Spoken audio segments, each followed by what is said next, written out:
قبلی والے آقا علیہ السلام ایک قبیلے کی صلح کران واسطے گئے نا، جدو کافی دیر ہو گئی صحابہ اکرام مڑ کے مسجد نبی کے دروازے والے لے کے شاید حضور تشریف لے کے آؤں کہ آگے نماز پڑھ۔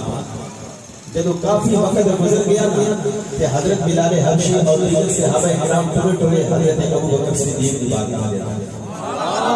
اور اپنے سلسلے کا نام ہے اونچا تو نام ہے، اپنے سلسلے کے پیشوا کا نام ہے حضرت ابو بکر صدیق کی بات آئے۔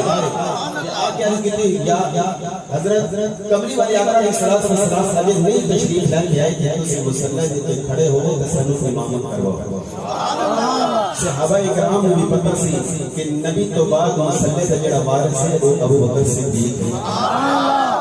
عرض کی تھی اے ابو بکر صدیق اجے قبلی والے آقا علیہ السلام تشریف لے کے نہیں آئے کہ تسی مہربانی کرو حضور دے مسلح تے کھڑے ہو کے امامت کرو، سر نماز پڑھاؤ۔ ہن ابو بکر صدیق رضی اللہ تعالی عنہ مسلح تے جدوں کھڑے ہوئے نا صحابہ اکرام پیچھے صفر دی صورت وچ آ گئے تے ادھر ٹرے قبلی والے آقا علیہ السلام پچھلی صف دے کھڑے ہو گئے۔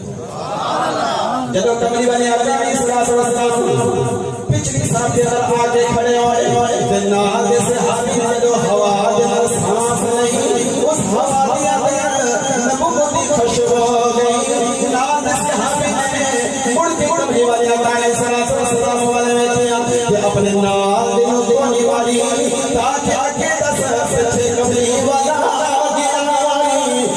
قبلی والے آقا علیہ السلام تشریف نہ کیا گیا۔ صحابہ اکرام نے ایک دوسرے استدار دے گھڑیاں بجائیاں کہ جس وقت راستہ بنا دے گئے میرے قبلی والے آقا علیہ السلام ٹر پہلے صاحب کے اندر